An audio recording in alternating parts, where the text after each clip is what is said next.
Gate पर नहीं, अब राष्ट्रीय युद्ध स्मारक पर जलेगी अमर जवान ज्योति। कोविड की डरावनी रफ्तार, नए केस 3.5 लाख के करीब, 703 लोगों ने गंवाई जान। आईसीएमआर ने कहा टीके ने खतरा और गंभीरता दोनों को किया कम, जोखिम पहले से बीमार लोगों तक सिमटा। ईडब्ल्यूएस कोटा वालों की इनकम लिमिट पर अब भी तलवार, मार्च में सुप्रीम कोर्ट करेगा सुनवाई। इस्लामोफोबिया की तरह हिंदू फोबिया को पहचानने की जरूरत, यूएन में बोला भारत, आतंकवादी होते हैं। भारत को झटका, चीन और रूस के साथ मिलकर चाबहार पोर्ट पर नौसैनिक अभ्यास करेगा ईरान। और पीएम मोदी विश्व के सबसे लोकप्रिय नेता, 71% की पसंद, बाइडेन 6ठे नंबर पर, 13 नेताओं की सूची जारी।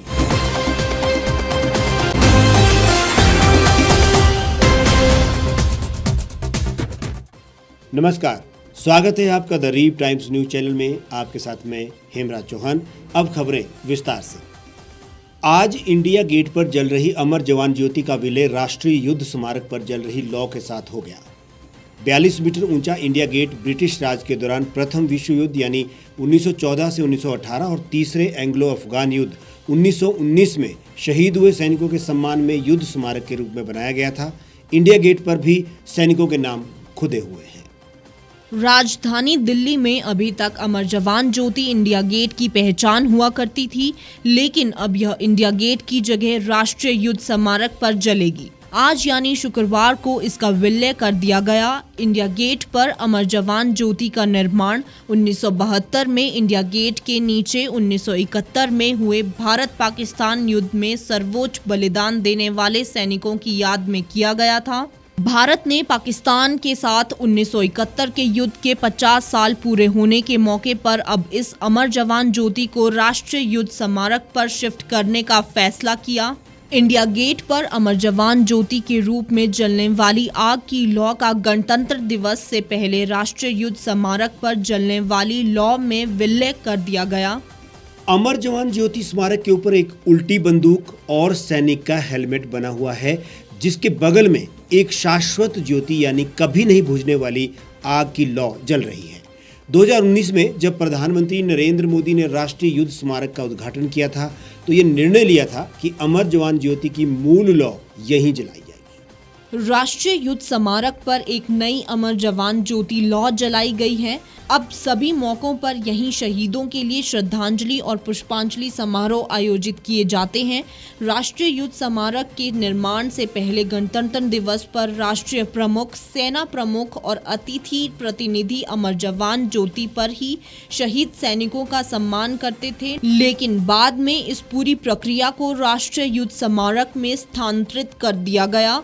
राष्ट्रीय युद्ध स्मारक उन सैनिकों और गुमनाम नायकों की याद में बनाया गया था, जिन्होंने आज़ादी के बाद से देश की रक्षा करते हुए अपने प्राणों की आहुति दे दी। नया स्मारक इंडिया गेट परिसर में 40 एकड़ में फैला है, जिसकी दीवारों पर शहीद हुए सैनिकों के नाम हैं। वहीं आज राहुल गांधी ने ट्वीट कर कहा कि बहुत दुख की बात है कि हमारे वीर जवानों के लिए जो अमर ज्योति जलती थी, उसे आज बुझा दिया जाएगा। कुछ लोग देश प्रेम और बलिदान नहीं समझ सकते, कोई बात नहीं, हम अपने सैनिकों के लिए अमर जवान ज्योति एक बार फिर से जलाएंगे। कोरोना के केसों में फिर एक बार बड़ा उछाल देखा गया है। पिछले 24 घंटे में देश में 3,47,000 से ज्यादा कोरोना मरीज मिले हैं। देश में कोरोना एक्टिव केस भी 20 लाख के पार हो गए हैं। स्वास्थ्य मंत्रालय के मुताबिक भारत में पिछले 24 घंटे में कोरोना वायरस के 3,47,254 नए मामले आए और 2,51,777 रिकवरी भी हुई है और 703 लोगों की कोरोना से मौत भी हुई है, जो कि चिंता में डालने वाला आंकड़ा है। ओमिक्रॉन के मामले बढ़कर 9,692 हो गए हैं। पिछले 24 घंटे में कोरोना से 703 लोगों की मौत हुई है। देश में आज कल से 29,722 ज्यादा मामले आए हैं। कल कोरोना वायरस के 3,17,532 मामले आए थे। फिलहाल डेली पॉजिटिविटी रेट 17.94% और साप्ताहिक संक्रमण दर 16.56% है। कोरोना संक्रमितों की मौत का आंकड़ा 703 पहुंचना अपने आप में डराने वाला नंबर है।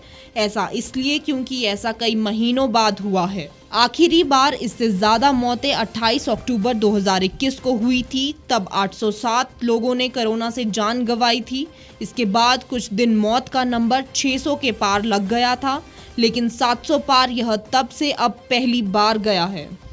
फिलहाल भारत में कोरोना के एक्टिव मरीज 20,18,825 हैं। अब तक कोरोना की वजह से 4,88,396 लोगों ने जान गंवाई है। वहीं कोरोना के नए वेरिएंट ओमिक्रॉन की बात करें तो फिर इसके मामले बढ़कर अब 9,692 हो गए हैं। ये कल के मुकाबले 4.36% ज्यादा है। महाराष्ट्र में पिछले 24 घंटे में 46,197 नए कोविड मामले सामने आए। वहां 37 मौतें और 52,025 रिकवरी दर्ज की गई थी। फिलहाल राज्य में सक्रिय मामले 2,58,569 है। 5,708 नए मामले सिर्फ मुंबई में सामने आए थे। वहीं तमिलनाडु में पिछले 24 घंटे में 28,561 नए कोविड मामले और 39 मौतें दर्ज की गई। वहीं राजधानी दिल्ली में कल 12,306 कोरोना केस मिले थे और 46 लोगों ने जान गंवाई थी। कोरोना टीकाकरण की बात करें तो अब तक देश में 160.43 करोड़ वैक्सीन लग चुकी है। स्वास्थ्य मंत्रालय के मुताबिक भारत में कल कोरोना वायरस के लिए 19,35,912 सैंपल टेस्ट किए गए। टीकाकरण से कोरोना का जोखिम पहले से बीमार लोगों तक सिमट गया है। टीकाकरण ने कोरोना का खतरा और गंभीरता दोनों को कम किया है। भारतीय आयुर्विज्ञान अनुसंधान परिषद ने पाया कि पहले से स्वस्थ व्यक्ति संक्रमण की चपेट में आने के बाद कुछ दिन में ठीक भी हो रहे हैं। हालांकि पहले से बीमार अधिक उम्र के रोगियों में जोखिम बना हुआ है। इन्हें बहुत अधिक सतर्कता बरतने की जरूरत रहेगी। भारतीय आयुर्विज्ञान अनुसंधान परिषद ICMR के महानिदेशक डॉक्टर बलराम भार्गव ने बृहस्पतिवार को बताया कि पिछले साल देश में घर बैठे कोविड जांच करने वाली किट्स को अनुमति दी गई थी। इस लहर के आने से पहले तक देश में करीब 3,000 लोगों ने इस किट के जरिए अपने घरों में ही कोविड की जांच की गई, लेकिन बीते दिसंबर माह में संक्रमण के मामले बढ़ने से लेकर अब तक 2 लाख से भी अधिक लोगों ने बीते 28 दिन में घर में रहकर कोरोना की जांच की है। नीति आयोग के सदस्य डॉक्टर VK पॉल ने कहा है कि देश में काफी तेजी से तीसरी लहर आगे बढ़ रही है। इसमें मृत्यु दर काफी कम हुई है, लेकिन अति जोखिम वाले वर्ग के लिए अभी भी संक्रमण खतरा बना हुआ है। जिन लोगों को पहले से बीमारियां हैं, उन्हें काफी सतर्कता बरतने की आवश्यकता है। अभी तक यह पता चला है कि टीकाकरण के जरिए कोरोना की इस लहर को काफी हद तक हल्का रखने में कामयाबी मिली है, लेकिन जिन लोगों का टीकाकरण नहीं हुआ है उनमें संक्रमण का जोखिम है। इसीलिए लोगों से अपील की जा रही है कि वे आगे आकर अपना टीकाकरण पूरा कराएं। पिछले साल कोरोना की दूसरी लहर में 30 अप्रैल 2021 को देश में 3.86 लाख संक्रमित मिले थे। 3,059 लोगों की मौत साप्ताहिक हो रही थी। सक्रिय मरीजों की संख्या में भी देश में 31.70 लाख से अधिक थी। वर्तमान लहर में 20 जनवरी 2022 को देश में 3.17 लाख लोग संक्रमित मिले हैं, लेकिन साप्ताहिक मृत्यु 380 दर्ज की गई है। वहीं सक्रिय मरीजों की संख्या 19.24 लाख है, जो कि पिछले लहर की तुलना में कम है। आर्थिक रूप से कमजोर वर्गों के लिए लागू EWS आरक्षण पर सुप्रीम कोर्ट मार्च में सुनवाई करने वाला है। शीर्ष अदालत की ओर से इस कोटे के लिए तय की गई 8 लाख रुपए की आय सीमा की समीक्षा भी की जाएगी। ऐसे में यदि कोर्ट की ओर से इस पर कोई फैसला दिया जाता है तो ये EWS कोटे का लाभ लेने वाले लोगों के लिए झटका हो सकता है। दरअसल शीर्ष अदालत ने केंद्र सरकार से 8 लाख रुपए की आय सीमा को अव्यवहारिक बताते हुए समीक्षा किए जाने की बात की थी। इस पर केंद्र सरकार की ओर से पैनल भी गठित किया गया था, जिसने इसे सही करार दिया था। फिलहाल 8 लाख रुपए की इस इनकम लिमिट के तहत सैलरी, खेती से मिलने वाली कमाई समेत आय के सभी स्रोतों को शामिल किया गया है। सुप्रीम कोर्ट के सुझाव पर केंद्र सरकार की ओर से गठित पांडेय कमेटी ने कहा था कि यदि अभी इसमें कुछ भी बदलाव किया गया तो फिर मेडिकल एडमिशन लेने जा रहे छात्रों पर इसका असर होगा। यह उनके करियर के लिहाज से सही नहीं होगा। बता दें कि नीट में ऑल इंडिया लेवल पर केंद्र सरकार ने 27% OBC आरक्षण और 10% EWS कोटा लागू किया है। हालांकि अभी होने जा रही नीट काउंसलिंग में सुप्रीम कोर्ट के फैसले का कोई असर नहीं होगा। पांडे कमेटी का कहना था कि ओबीसी कोटे के तहत क्रीमी लेयर की जो आय सीमा तय की गई है वैसा ही नियम इसमें भी लागू है। अब ऐसे में इसे गलत नहीं माना जा सकता। इसके अलावा कमेटी की राय थी कि यदि आय सीमा कम की गई तो फिर ऐसे बहुत से योग्य कैंडिडेट रहेंगे जिन्हें इसका लाभ नहीं मिलेगा। वहीं उनकी बजाय कुछ ऐसे लोग भी आ सकते हैं जो इसके लिए डिजर्व ही नहीं करते। ऐसे में ईडब्ल्यूएस कोटे के लिए एक साधारण इनकम लिमिट का नियम तय करना जरूरी है। इसमें कमी करना ठीक नहीं है। शीर्ष अदालत ने अब इन सभी मुद्दों पर मार्च में विचार करने का फैसला लिया है।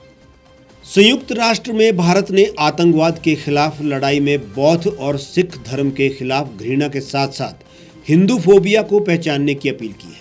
यूएन में भारत के राजदूत टीएस तिरुमूर्ति ने कहा कि संयुक्त राष्ट्र की नई वैश्विक आतंकवाद विरोधी रणनीति में खामियां हैं।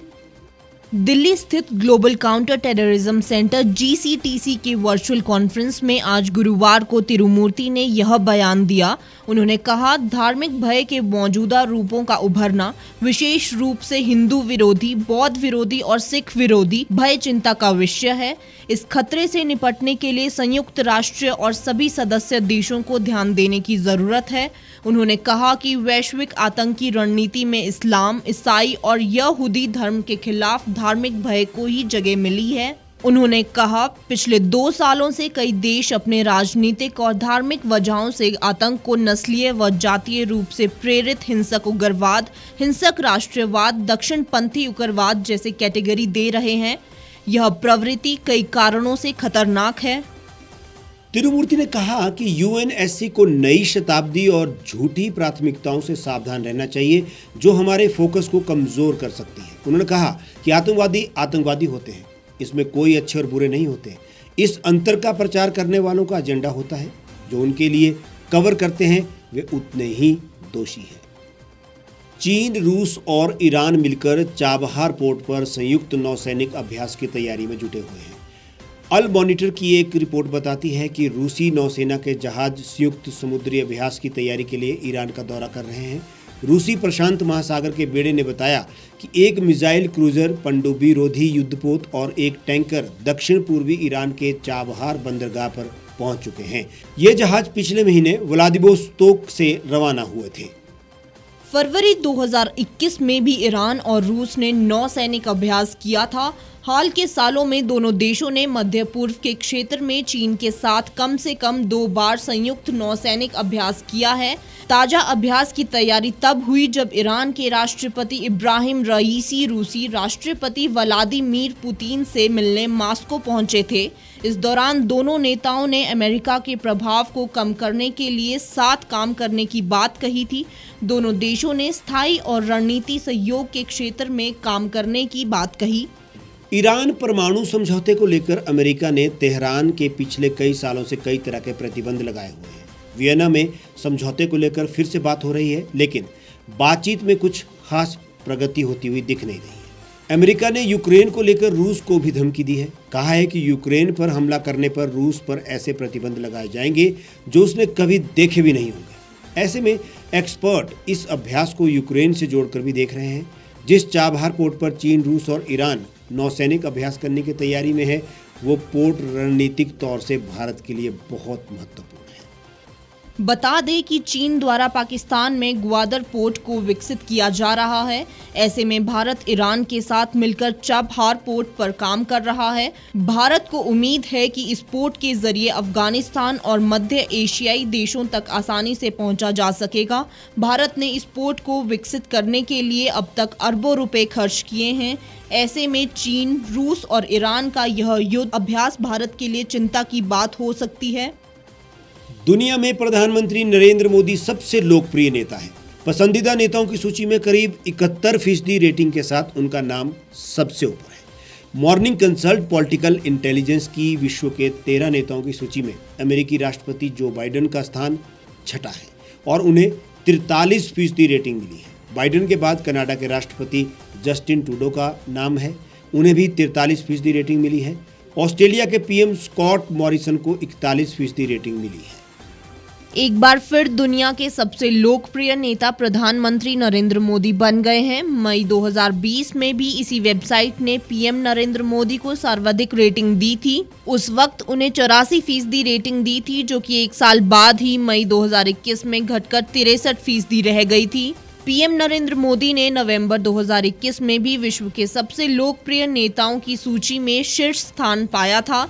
नवीनतम स्वीकृत रेटिंग 13 से 19 जनवरी 2022 के बीच जुटाए गए आंकड़ों के आधार पर तय की गई थी। मॉर्निंग कंसल्ट ने अपनी वेबसाइट पर कहा कि रेटिंग प्रत्येक देश के वयस्क नागरिकों के 7 दिन के औसत सर्वे पर आधारित होती है। सर्वे में शामिल लोगों की संख्या हर देश के मुताबिक अलग-अलग होती है। हमारे आज के इस बुलेटिन में फिलहाल इतना ही। आप देश और दुनिया की तमाम खबरों के लिए हमारे साथ जुड़े रहिए, बने रहिए और देखते रहिए द रीव टाइम्स।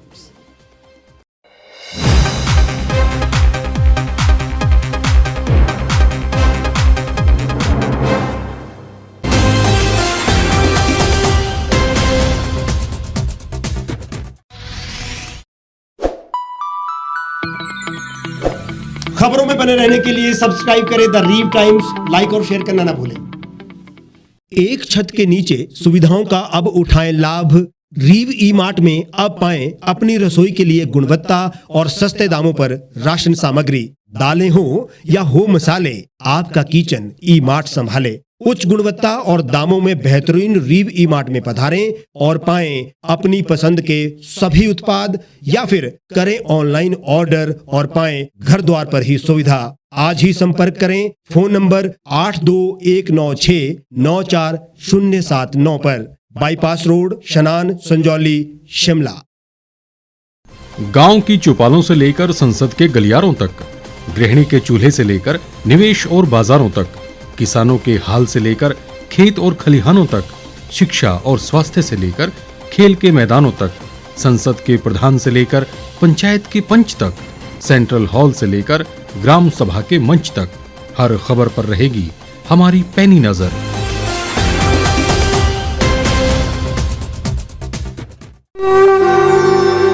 भारतवर्ष, जिसे आप दशकों से सुनते आए हैं कि सोने की चिड़िया थी। इसके पंख पहले मुगलों ने कुतरे, फिर अंग्रेजों ने, और आज राजनीतिक प्राणी कोई कोर कसर नहीं छोड़ रहे। आज भी लगभग 25 करोड़ लोग रात को भूखे सोते हैं। करीब 2 करोड़ लोगों के पास घर नहीं है। भ्रष्टाचार में हमारा 176 देशों में 80 नंबर आता है। औसतन 100 महिलाओं के साथ हर दिन ज्यादतियां होती है और ना जाने क्या क्या। देश की संसद से कुछ ही दूरी पर चादर लपेटे सैकड़ों लोग सुबह नील गगन के नीचे सोए हुए मिलते हैं। क्या आप एक ऐसे भारत की परिकल्पना नहीं करना चाहेंगे जहां कुछ ऐसा किया जाए कि 1 वर्ष के भीतर देश में कोई भिखारी या लाचार भी आश्रयहीन न रहे? लोगों को सभी सरकारी सेवाएं घर द्वार पर ही प्रदान की जाएं, ताकि दफ्तर या कर्मचारी के चक्कर ना काटने पड़े। भ्रष्टाचार जड़ से समाप्त हो जाएगा। सेवा प्रदाताओं की पब्लिक रेटिंग यानी जनाकलन और तकनीक द्वारा अपराधों का शून्यकरण किया जाए। स्वास्थ्य और आधारभूत शिक्षा सभी के लिए समान गुणवत्ता के साथ निशुल्क प्राप्त हो, और भी बहुत कुछ। यदि आप इस पवित्र राष्ट्र निर्माण यज्ञ का हिस्सा बनना चाहते हैं तो आज ही राष्ट्रीय लोक नीति पार्टी से जुड़ें। अब देश राजनीति से नहीं, लोक नीति से चलेगा। विजिट करें वेबसाइट rashtriyalokniti.org।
लेटेस्ट खबरों के लिए आप यूं ही देखते रहिए the Reap Times. Like, share और सब्सक्राइब करना ना भूलें।